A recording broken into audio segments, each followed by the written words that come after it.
आइए बच्चों, आज हम लोग प्राचीन भारतीय इतिहास का 12वां क्लास करेंगे। तो जैसा कि आपका पहला प्रश्न है, गुप्त शासकों ने सर्वाधिक मुद्रा किस धातु की चलाई थी। पहले प्रश्न समझेंगे हम लोग, फिर आगे की ओर चलेंगे। और वीडियो अच्छा लगे तो लाइक शेयर सब्सक्राइब भी जरूर कीजिएगा। तो जैसे कि लिखा है कि गुप्त शासक, तो पहले देखिए गुप्त से जुड़ा हुआ हम 2 प्रश्न आपसे पूछना चाहते हैं। तो बताइए कि गुप्त वंश के संस्थापक कौन थे? कौन थे? श्रीगुप्त थे। अगर गुप्त वंश का वास्तविक संस्थापक पूछे तो क्या आंसर दीजिएगा? चंद्रगुप्त प्रथम हो जाएगा। प्रश्न यहाँ पर है कि गुप्त शासकों ने सर्वाधिक मुद्रा किस धातु की चलाई, मतलब गुप्त शासक के द्वारा सबसे अधिक मुद्रा जो चलाई गई थी वो किस धातुओं से बनी हुई थी, ये आपसे प्रश्न पूछा जा रहा है। तो इसका आंसर जो हो जाएगा वो क्या हो जाएगा? स्वर्ण, यानी कि सोना। क्या हो जाएगा? सोना। बात समझ में आया कि नहीं आया? तो सोना धातु की मुद्रा सबसे अधिक चलाई गई थी किन राजा के काल में? गुप्त काल में, गुप्त राजाओं के काल में। बात यहाँ तक क्लियर हो गया। चलिए, अब आपका अगला प्रश्न है कि गुप्त काल की मुद्राओं पर अंकित मूर्ति क्या स्पष्ट करती है। कहने का मतलब कि गुप्त काल में जो मुद्रा का निर्माण हुआ था, जो मुद्रा बना था, मुद्रा मतलब पैसा समझते हैं ना, सिक्का। तो वो जो सिक्का बना था, या मतलब जैसे अभी नोट भी चलता है, मुद्रा के अंतर्गत दोनों आ जाएगा, सिक्का या नोट। तो पहले तो सिक्का जो है सो ये अधिक प्रचलित था ना। तो कहने का मतलब ये है कि गुप्त काल में जो मुद्रा चला था और उस मुद्रा पर जो भी चित्र अंकित था, उस चित्र से क्या स्पष्ट होता है?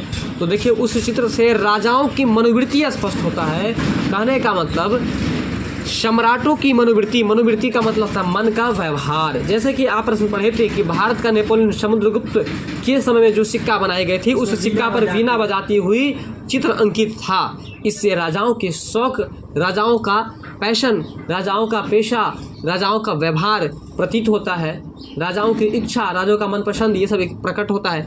ठीक उसी तरह से गुप्त काल में जो मुद्रा बनी हुई थी और उस समय जो चित्र में ये सिक्का में, मुद्रा में जो चित्र अंकित था, उससे क्या स्पष्ट होता है? तो बोलेगा कि सम्राटों की मनोवृत्ति स्पष्ट होता है। बात कुछ समझ में आया कि नहीं आया? जी। समझ में आया ना? जिस तरह से समुद्रगुप्त के मुद्रा पर बीना बजाता हुआ चित्र पाया गया और उससे हम लोग एक इतिहास सीखे कि इसका मतलब समुद्रगुप्त जो था वो संगीत का प्रेमी था। ठीक उसी तरह से गुप्त काल में जो राजाओं के द्वारा सिक्का का निर्माण करवाया गया था, मुद्रा का निर्माण करवाया गया था, उस मुद्रा पर जो मूर्ति अंकित था, मूर्ति चित्रित था या अंकित था, बात बराबर है। उस मूर्ति से हमको क्या स्पष्ट होता है? तो राजाओं की, यानी कि सम्राटों की मनोवृत्ति। बात समझ में आया कि नहीं? जल्दी बताइए। समझ में आ गया ना? तो एक बार फटाफट से बताइए कि गुप्त वंश के शासकों ने सबसे अधिक जो सिक्के चलाए थे वो किन धातु के चलाए थे? और मुद्रा पर बने हुए मूर्ति क्या स्पष्ट करती है? Very good. आइए, अगला प्रश्न है आपका कि गुप्त मुद्रा का जन्मदाता किसे माना जाता है। सबसे पहले तो इस प्रश्न को भी कर लीजिए आप लोग। 3 नंबर प्रश्न को भी कीजिए। गुप्त मुद्रा का जन्मदाता जो है आपको चंद्रगुप्त प्रथम को माना जाता है। किसको माना जाता है? चंद्रगुप्त प्रथम को। पूरा आंसर के क्वेश्चन के साथ आंसर बोलिए फटाफट से। गुप्त मुद्रा, अगर आपसे पूछे कि गुप्त मुद्रा का जन्मदाता किन्हें माना जाता है तो याद रखिएगा चंद्रगुप्त प्रथम को। कहने का मतलब ये है यहाँ पर कि गुप्त काल में जो मुद्रा का आपको जन्म हुआ था, मुद्रा का जो विकास हुआ था, तो उनका जनक या जन्मदाता किसे माना जाता है? चंद्रगुप्त प्रथम को। और इसी वजह से आपको हम पहले ही लाइन में बता दिए थे कि गुप्त वंश का वास्तविक संस्थापक यदि पूछे तो कौन होगा? चंद्रगुप्त प्रथम होगा। और इसी वजह से याद रखिएगा कि जो वास्तविक संस्थापक होगा वही मुद्रा का भी प्रचलन करेगा, मुद्रा का भी जन्म देगा। इसलिए गुप्त काल में मुद्रा का जन्मदाता किसे माना जाता है? चंद्रगुप्त प्रथम को माना जाता है। अगला प्रश्न है, समुद्रगुप्त की किस प्रकार की मुद्राएं सबसे अधिक लोकप्रिय हुई? प्रश्न को समझिएगा। अभी समुद्रगुप्त की चर्चा कर दिए थे और समुद्रगुप्त आ भी गया। ध्यान से सुनिए कि समुद्रगुप्त कौन? समुद्रगुप्त की किस प्रकार की मुद्राएं सबसे अधिक फेमस हुई थी? तो देखिए, सबसे अधिक फेमस हुई थी वो गरुड़ मुद्रा। किस प्रकार की मुद्राएं थी? गरुड़ मुद्रा। समुद्रगुप्त की कौन सी मुद्राएं सबसे अधिक फेमस हुई थी? गरुड़ मुद्रा। और इसको भी आप लोग भी कर लीजिए। समुद्रगुप्त की जो गरुड़ मुद्राएं थी यह आपको सबसे अधिक फेमस हुई, यानी कि सबसे अधिक लोकप्रिय हुई थी। बात समझ में आया कि नहीं आया? ठीक है। लोकप्रिय का हिंदी, अंग्रेजी सभी को पता है, लेकिन लोकप्रिय बहुत कम को पता होता है कि किसका अंग्रेजी है। नहीं, आप लोग यूट्यूब पर वीडियो देखते हैं, कहते हैं कि फलाने आदमी बहुत पॉपुलर हो गया है, बोलते कि नहीं बोलते हैं? तो पॉपुलर का मतलब क्या होता है? लोकप्रिय होता है। पॉपुलर का मतलब क्या होता है? लोकप्रिय होता है। अगला प्रश्न है, तो बताइए कि समुद्रगुप्त की कौन सी मुद्रा सबसे अधिक लोकप्रिय हुई थी? गरुड़ मुद्रा। कौन सी मुद्रा? गरुड़ मुद्रा थी। अगला प्रश्न है आपका कि गुप्त शासकों ने सर्वप्रथम, देखिए कब की बात हो रही है? सर्वप्रथम मतलब सबसे पहले। गुप्त शासकों में सबसे पहले किसने, मतलब किस राजा ने सीसा का सिक्का चलाया था? ठीक है ना। देखिए यहाँ बात हो रही है किस वंश के शासकों की? गुप्त वंश के शासकों की। और वो भी कह रहा है कि सबसे पहले। कहने का मतलब यहाँ से एक चीज स्पष्ट हो रहा है कि गुप्त शासकों में, इसका मतलब जो है एक ही राजा सिक्का नहीं चलाया था, और भी राजा दूसरा तीसरा राजा भी, आपको बहुत सारे राजा जो भी गुप्त शासक हुए थे वो, हाँ लगभग में आपको जो है सो सब चलाए थे। तो यहाँ पर प्रश्न पूछा जा रहा है कि सबसे पहले, और वो भी सिक्का क्या चीज का था? शीशा का। सबसे पहले शीशे की सिक्का की बात हो रही है। तो देखिए गुप्त शासकों में सर्वप्रथम किसने शीशे की सिक्का का प्रचलन किया था? तो शीशे की सिक्का का प्रचलन किसने किया? चंद्रगुप्त द्वितीय ने। किसने किया? चंद्रगुप्त द्वितीय ने। गुप्त शासकों में सर्वप्रथम शीशा का सिक्का किसने चलाया? चंद्रगुप्त द्वितीय ने। अब कुछ समझ में आया आप लोगों को? जी। तो बताइए कि वास्तविक संस्थापक कौन था? चंद्रगुप्त। और ये गुप्त शासकों में सिक्कों का जन्मदाता किसे माना जाता है? चंद्रगुप्त प्रथम को। और सिक्कों का जन्मदाता चंद्रगुप्त प्रथम को, ये तो समझ गए। अब यहाँ जो प्रश्न है कि गुप्त सीसा का सिक्का सबसे पहले किसने चलाया? चंद्रगुप्त द्वितीय ने। समझ में आया? अब याद रखिएगा ना। अगला प्रश्न है कि गुप्त शासकों में सर्वप्रथम सोने का सिक्का किसने चलाया? देखिए सोना का सिक्का जो चलाया ना, वह आपको सबसे पहले चंद्रगुप्त प्रथम ने चलाया है। कहने का मतलब ये है जो मुद्रा का जन्म दिया ना जी, वही सबसे पहले सोना का सिक्का चलाया। तो याद रखिएगा कि मुद्रा का जन्मदाता किसको कहता है? लेकिन गुप्त काल लगा, प्रश्न में गुप्त काल लगा हुआ रहेगा, ये भी याद रखिएगा कि गुप्त काल में मुद्रा का जन्मदाता किन्हें कहा जाता है? चंद्रगुप्त प्रथम को। और वही आदमी सबसे पहले सोना का सिक्का भी चलाया था। तो याद रखिएगा कि गुप्त शासकों में सर्वप्रथम सोने का सिक्का किसने चलाया? किसने चलाया? चंद्रगुप्त प्रथम ने चलाया। अगला प्रश्न है, सर्वप्रथम किस गुप्त शासक ने चांदी का सिक्का चलाया? अब देखिए यहाँ पर सबसे पहले आया आपको ये कि सबसे अधिक मात्रा में किस धातु का मुद्रा बना हुआ था? सोना का। फिर क्या आया कि सोना का सिक्का सबसे पहले किसने चलाया? तो चंद्रगुप्त प्रथम ने चलाया। फिर आया कि सीसा का सिक्का किसने चलाया? चंद्रगुप्त द्वितीय ने चलाया। अब यहाँ पर आ गया कि चांदी का सिक्का। तो सर्वप्रथम किस गुप्त शासक ने चांदी का सिक्का जारी किया? तो यह भी आपको चंद्रगुप्त द्वितीय ही हो जाएगा। तो देखिए सीसा और चांदी, इस दोनों सिक्का को चलाने का काम, इस दोनों मुद्रा को चलाने का काम कौन किया है? तो बताइए कि सर्वप्रथम जो है चांदी का सिक्का किसने चलाया था? किस गुप्त शासक ने? चंद्रगुप्त द्वितीय ने। अगर हम आपसे पूछ दें कि बताइए कि चंद्रगुप्त द्वितीय का उपाधि कौन सा था? चलिए आप बताइए। विक्रमादित्य। क्या था उपाधि? विक्रमादित्य उपाधि था। ठीक है। अब बताइए कि गुप्त वंश का ऐसा कौन सा शासक था जो अपना उपाधि महाराजा धीराज के नाम से कहता था? बताइए आप लोग। महाराजा धीराज चंद्रगुप्त प्रथम था। वो कौन था? चंद्रगुप्त प्रथम था, जो कि अपने आप को महाराजा धीराज की उपाधि से सुशोभित किया था। तो एक बार चलिए इस प्रश्न को आप लोग क्लियर कीजिए, फिर हम लोग अगले प्रश्न पर चलेंगे। तो बताइए कि सबसे देखना नहीं आप लोग को, बस हमारे इधर देखिए। गुप्त शासकों में सबसे अधिक मुद्रा किस धातु को चलाया? स्वर्ण का। ठीक है। और गुप्त काल में जो मुद्रा बना हुआ था उस मुद्रा से क्या स्पष्ट होता है? सम्राटों की मनोवृत्ति। गुप्त मुद्रा का जन्मदाता किसको कहता है? चंद्रगुप्त प्रथम को। अच्छा बताइए कि गुप्त शासकों में सबसे पहले सीसा का सिक्का किसने चलाया? सीसा का चंद्रगुप्त द्वितीय हो जाएगा। अच्छा गुप्त शासकों में सबसे अधिक सर्वप्रथम सोने का सिक्का किसने चलाया? चंद्रगुप्त प्रथम। और चांदी का सिक्का किसने जारी किया?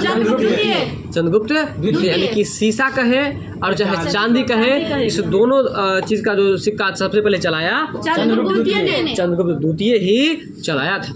आपका अगला प्रश्न है, गुप्तकालीन लोह कला का सर्वोत्तम उदाहरण क्या है? देखिए लोह कला समझ में आ गया होगा, मतलब लोहे की कला। लोह कला मतलब लोहे की कला। बिल्कुल। तो गुप्त काल में लोहे की कला का सबसे अच्छा उदाहरण जो है वो आपको महरौली का लोह स्तंभ है? क्या है? महरौली का लोह स्तंभ है। अब यदि यहाँ से एक प्रश्न हम आपसे पूछे कि महरौली लोह स्तंभ जो है वो किस राज्य में है, तो इसका आंसर क्या होगा बताइए आप लोग। महरौली लोह स्तंभ जो है यह आपको दिल्ली में है। कहाँ पर है? दिल्ली में है, ये भी याद रखिएगा। गुप्तकालीन लोह कला का सर्वोत्तम उदाहरण आपको कहाँ मिलेगा? तो महरौली लोह स्तंभ को देखने के बाद आपको पता चल जाएगा कि यह सबसे उत्तम कला है, लोह कला है। बात समझ में आ रहा है? और महरौली लोह स्तंभ कहाँ पर है? दिल्ली में। कहाँ पर है? दिल्ली में है। चलिए, वर्तमान में दिल्ली के मुख्यमंत्री कौन है बताइए? अरविंद केजरीवाल, जिनको ही बेचारा को जेल हो गया है दारू के तस्करी में। अगला प्रश्न है महरौली लोह स्तंभ। देखिए यहाँ पर स्पष्ट ही हो गया, हम आपको बता रहे थे लेकिन यहाँ स्पष्ट हो गया बिल्कुल। महरौली लोह स्तंभ जो है वो आपको दिल्ली में है। किस गुप्त शासक से संबंधित है? तो याद रखिएगा चंद्रगुप्त द्वितीय संबंधित है। महरौली लोह स्तंभ जो है कहाँ पर है? दिल्ली में। और यह स्तंभ किस राजा से संबंधित है? चंद्रगुप्त द्वितीय किस वंश का राजा है? गुप्त वंश का राजा। किस वंश का राजा है? चंद्रगुप्त द्वितीय जो है वो किस वंश के राजा थे? गुप्त वंश का। अगला प्रश्न है गुप्त काल में शिक्षा का दो प्रमुख केंद्र था। गुप्त काल में शिक्षा का दो प्रमुख केंद्र था, एक था पाटलिपुत्र और दूसरा था उज्जैनी। क्या था? पाटलिपुत्र और दूसरा क्या था? उज्जैनी। फिर से बताइए। उज्जैनी था। तो बताइए गुप्त काल में शिक्षा का कौन कौन सा केंद्र था? और इस प्रश्न को आप लोग भी कर लीजिए, ठीक है ना। गुप्त काल में शिक्षा के दो प्रमुख केंद्र थे, पाटलिपुत्र थे और उज्जैनी थे। अगला प्रश्न है आपका कि गुप्त काल में शिक्षा के दो प्रमुख केंद्र कौन कौन से थे? जल्दी बताइए पहले। पाटलिपुत्र और उज्जैनी थे। और अगला जो प्रश्न है कि गुप्त काल के दो प्रसिद्ध विश्वविद्यालय कौन कौन से थे? तो देखिए गुप्त काल के दो प्रसिद्ध विश्वविद्यालय जो थे, एक था तक्षशिला और दूसरा था आपको नालंदा। तक्षशिला और दूसरा क्या था? नालंदा था। बात समझ में आ रहा है ना? गुप्त काल के दो प्रसिद्ध केंद्र समझ गए और दो प्रसिद्ध विश्वविद्यालय भी समझ गए। विश्वविद्यालय में क्या सब था? नालंदा और दूसरा था आपको तक्षशिला। बात यहाँ तक क्लियर है ना? आगे चले। चलिए अगला प्रश्न है कि गुप्त काल को किस भाषा के साहित्य का स्वर्ण काल कहा जाता है? यानी कि गुप्त काल में जो है आपको किस भाषा को स्वर्ण काल कहा गया है? साहित्य का स्वर्ण काल याद रखिएगा और प्रश्न को भी कर लीजिए। गुप्त काल को किस भाषा के साहित्य का स्वर्ण काल माना जाता है? तो संस्कृत का। किस भाषा का? संस्कृत का। गुप्त काल को किस भाषा के साहित्य का स्वर्ण काल माना जाता है? संस्कृत का। और वैसे ही गुप्त काल को तो स्वर्ण काल कहा ही जाता है, ये तो आपको पहले से पता है। लेकिन साहित्य का स्वर्ण काल यदि कहे तो इसका आंसर क्या हो जाएगा? तो संस्कृत का। किस भाषा को साहित्य का स्वर्ण काल कहा जाता है? इसका मतलब है कि गुप्त काल में जितने भी ग्रंथ और ये क्या कहते हैं धार्मिक पुस्तक का रचना हुआ होगा संस्कृत में ही हुआ होगा। बात समझ में आ रहा है कि नहीं आ रहा है?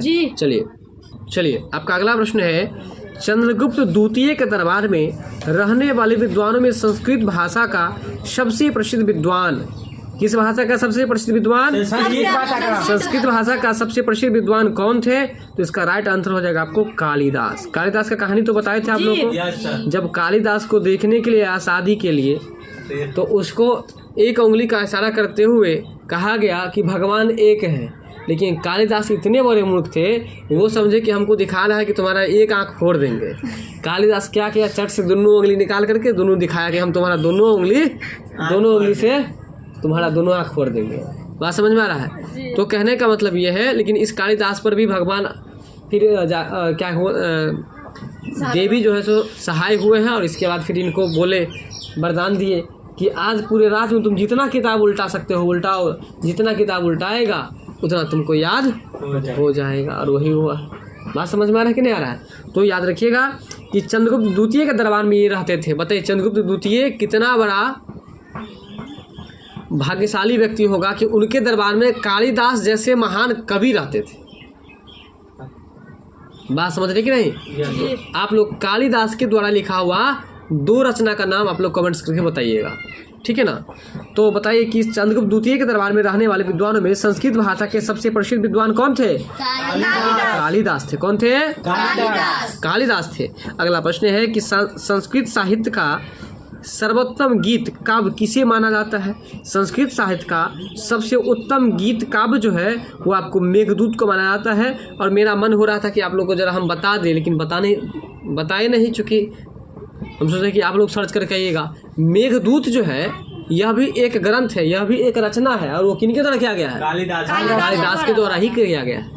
अगर आपसे कोई पूछ दे कि मेघदूत किस भाषा में लिखा गया तो क्या जवाब देंगे? सीधी सी बात है कि कालिदास संस्कृत भाषा के ज्ञाता थे, तो संस्कृत भाषा में ही ना लिखेंगे। इसलिए मेघदूत यदि कालिदास का है तो मेघदूत लिखा गया किस भाषा में? संस्कृत भाषा में। बात क्लियर है ना यहाँ तक? जी। चलिए, तो अगला प्रश्न है, अगर कोई पूछ दे कि मेघदूत क्या है तो कहेगा कि यह जो है सो एक गीत काव्य है। क्या है? गीत काव्य है ना, संस्कृत साहित्य में लिखा हुआ एक गीत काव्य है। अगला प्रश्न है, वियोग श्रृंगार की अत्युत्कृष्ट रचना मेघदूतम के रचनाकार कौन है? देखिए, अब इसी प्रश्न को फिर से यहाँ पर रिपीट किया कि मेघदूतम या मेघदूत लिखा रहे तो बात बराबर है। मेघदूत के रचनाकार कौन है? मेघदूत किस भाषा में लिखा गया है? मेघदूत किनके द्वारा लिखा गया है? कालिदास किस राजा के दरबार में रहते थे? चंद्रगुप्त द्वितीय किस वंश के शासक थे? चंद्रगुप्त द्वितीय जो है किस किस धातु का सिक्का चलाए हुए थे? शीशा और चांदी का। बताइए, शीशा धातु है क्या धातु है? अधातु है, ठीक है ना। और ये चांदी धातु है। अब धातु अधातु के बारे में आपको पता नहीं है, 10वीं क्लास में पढ़े थे। धातु जो होता है ना, धातु में धातु जो होता है वो आपको क्या होता है? धातु में आघात वर्धनीयता की गुण पाई जाती है, मतलब उसको जितना पीटिएगा वो पसरता जाएगा, सोने की पतली सी चादर बन जाती है। लेकिन अधातु में वैसा गुण नहीं होता। अगर शीशा पर एक हथौड़ा डाल दिए तो शीशा का क्या होता है? क्षण भंगुर। उसको चूर नहीं बोलेगा, क्षण भंगुर। यानी कि अधातु जो होता है वो क्षण भंगुर होता है, और वहीं धातु जो होता है उसमें आघात वर्धनीयता की गुण पाई जाती है। बात समझ में आ रहा है कि नहीं आ रहा है? जी, ठीक है, तो याद रखिएगा आप लोग। तो बताइए, यहाँ पर ये प्रश्न समझ लीजिए पहले। वियोग श्रृंगार की अति उत्कृष्ट रचना मेघदूत के रचनाकार कालिदास जी हैं। कौन है? कालिदास जी हैं। अगला प्रश्न है कि पंचतंत्र, बताइए पंचतंत्र जो है यह भी एक ग्रंथ है, किनके द्वारा लिखा गया है? विष्णु शर्मा के द्वारा। किसके द्वारा? विष्णु शर्मा के द्वारा। पंचतंत्र पर आधारित गुप्तकालीन कथा साहित्य हितोपदेश।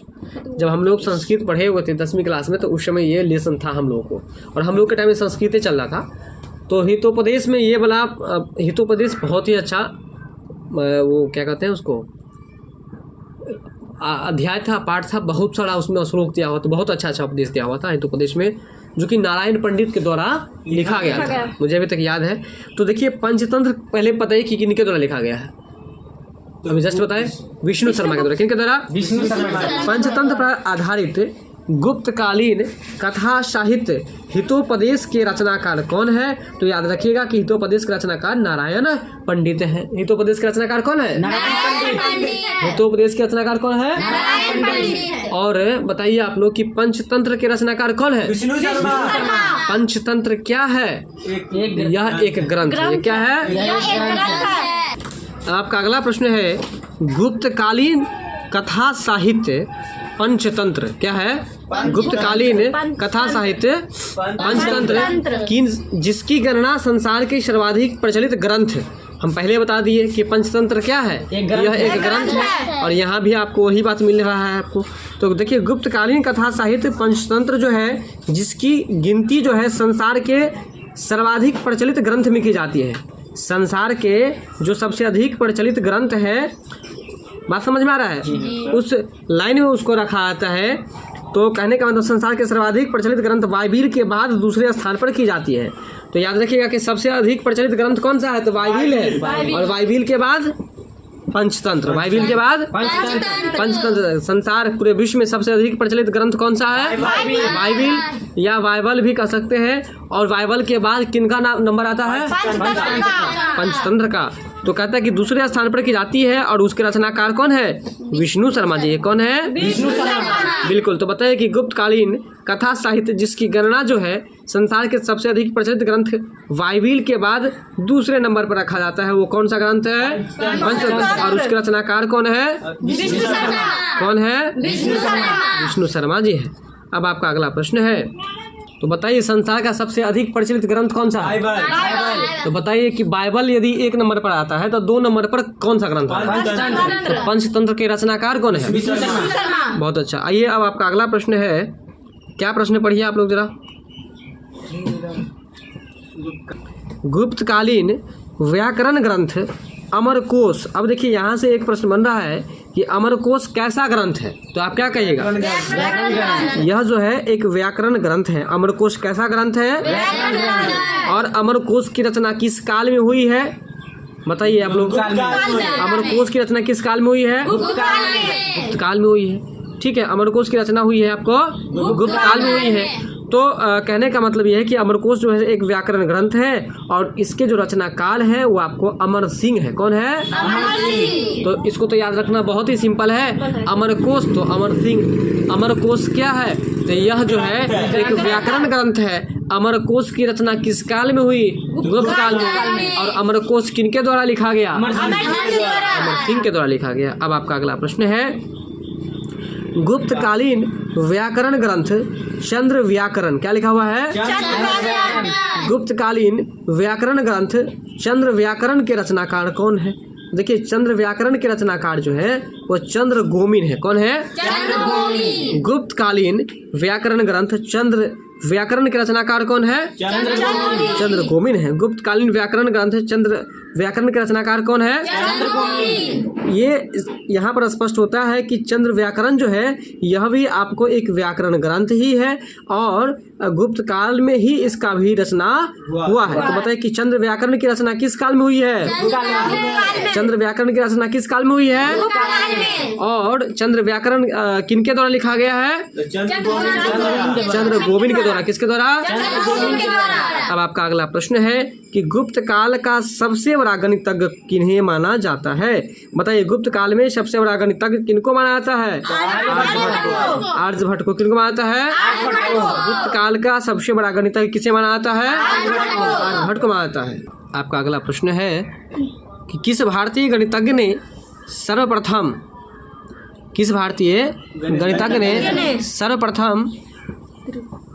त्रिभुज का क्षेत्रफल निकालने का फॉर्मूला दिया? तो देखिए, त्रिभुज का फॉर्मूला निकालने का निकालने वाला जो गणितज्ञ था वो भारत देश के ही थे। ये भी याद रखिएगा कि जो त्रिभुज के क्षेत्रफल को निकालने वाला सूत्र दिया है वो किस देश के वैज्ञानिक थे? किस देश के गणितज्ञ थे? तो वो आपको भारत के थे। तो किस भारतीय गणितज्ञ ने सर्वप्रथम त्रिभुज का क्षेत्रफल निकालने का सूत्र दिया है और त्रिकोणमिति का आधारशिला भी रखा है? देखिए, त्रिभुज का क्षेत्रफल निकालने का सूत्र दिया और त्रिकोणमिति जो ट्रिगोनोमेट्री जो आप पढ़े थे 10वीं क्लास में उसका फाउंडेशन भी ये किया था, यानी कि उसका आधारशिला भी रखा था ये आर्यभट्ट जी। कौन? अगर आपसे कोई पूछे कि आर्यभट्ट किस काल के गणितज्ञ थे, बताइए तो क्या बताइएगा? गुप्त काल के थे। आर्यभट्ट के द्वारा क्या आविष्कार किया गया? तो त्रिभुज के क्षेत्रफल का आविष्कार किया गया और त्रिकोणमिति का आधारशिला भी रखा गया। बात यहाँ तक समझ में आया? अगला प्रश्न पढ़िए आप लोग।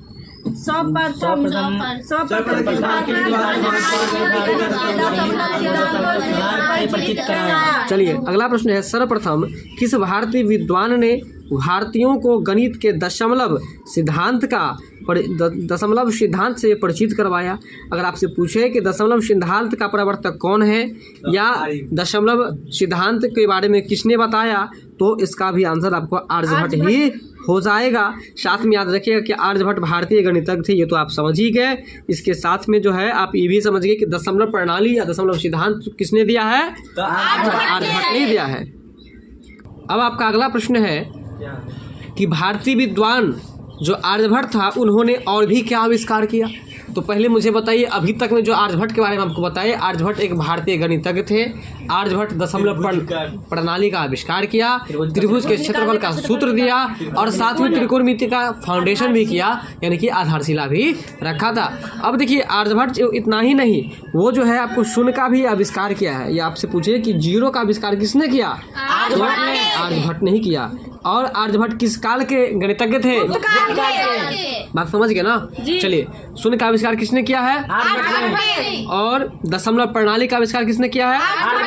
अगला प्रश्न है, भारतीय ज्योतिष का संस्थापक किसे माना जाता है? तो भारतीय ज्योतिष का संस्थापक जो है आर्यभट्ट को माना जाता है। किसको माना जाता है? आर्यभट्ट को माना जाता है। भारतीय ज्योतिष का संस्थापक किसे माना जाता है? आर्यभट्ट को माना जाता है। भारतीय ज्योतिष का संस्थापक भी आर्यभट्ट को ही कहा जाता है। देखिए ये आर्यभट्ट जी हमारे भारत के इतने बड़े गणितज्ञ थे जो दशमलव प्रणाली का ये शुरुआत करवाए, इसके बाद आपको शून्य का खोज करवाए, त्रिभुज का क्षेत्रफल का सूत्र दिए, त्रिकोणमिति का आधार चिरा रखे।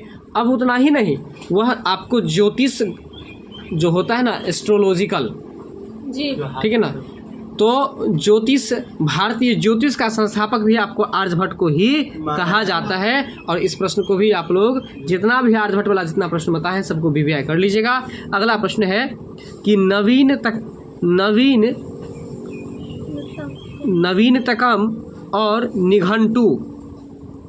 अगला प्रश्न है नवीनतकम तथा निघंटु किस गुप्तकालीन विद्वान द्वारा रचित आयुर्वेद चिकित्सा ग्रंथ है? बात समझ में आ रहा है? यानी कि यहाँ दो प्रश्न है, एक है नवीनतकम और एक है निघंटु। बोलिएगा जरा, नवीनतकम और निघंटु किस गुप्तकालीन विद्वान के द्वारा रचित आयुर्वेद चिकित्सा ग्रंथ है? तो सबसे पहले तो ये याद कीजिए कि नवीनतकम और निघंटु जो है ना, यह एक आयुर्वेद ग्रंथ है। क्या है? आयुर्वेद ग्रंथ है। और ये जो आयुर्वेद ग्रंथ है वो किनके द्वारा लिखा गया है? तो धन्वंतरी के द्वारा। किनके द्वारा? धन्वंतरी के द्वारा यह आपको लिखा गया है। नवीनतकम और निघंटु, नवीनतकम और निघंटु जो है ना, किनके द्वारा लिखा गया है? धन्वंतरी के द्वारा। नवीनतकम और निघंटु जो है वह एक चिकित्सीय ग्रंथ है जो कि आपको धन्वंतरी के द्वारा लिखा गया है। और आज का जो लास्ट प्रश्न है, किस गुप्त शासक को कविराज के नाम से जाना जाता है? बताइए, कविराज के नाम से किनको जाना जाता है? कविराज के नाम से किनको जाना जाता है? समुद्रगुप्त। अब भारत का नेपोलियन किन्हें कहा जाता है? समुद्रगुप्त के मुद्रा पर आपको किस चित्र का वर्णन मिला था जिससे आपको यह पता चला, प्रश्न तो बोलने दीजिए, जिससे यह पता चला कि समुद्रगुप्त जो है संगीत के प्रेमी हैं? तो आप कहेंगे कि देखिए समुद्रगुप्त के समय में जो सिक्का बना था, मुद्रा बना था, उस मुद्रा पर वीणा बजाता हुआ चित्र प्रतीत हुआ था, जिसके कारण से हम लोग राजा के व्यवहार को, राजा के मनोवृत्ति को हम लोग जानते हैं। या सिंपल तौर पर कहे तो समुद्रगुप्त के संगीत प्रेमी होने का जानकारी स्पष्ट करते हैं। ठीक है, तो याद रखिएगा कि किस गुप्त शासक को कविराज कहा जाता है? समुद्रगुप्त को कहा जाता है। ठीक है, वीडियो पसंद आए तो लाइक शेयर सब्सक्राइब जरूर कीजिएगा। मिलते हैं अगले वीडियो में। फिर अगले वीडियो में हम लोग लेक्चर 13 को लेकर उपस्थित होंगे।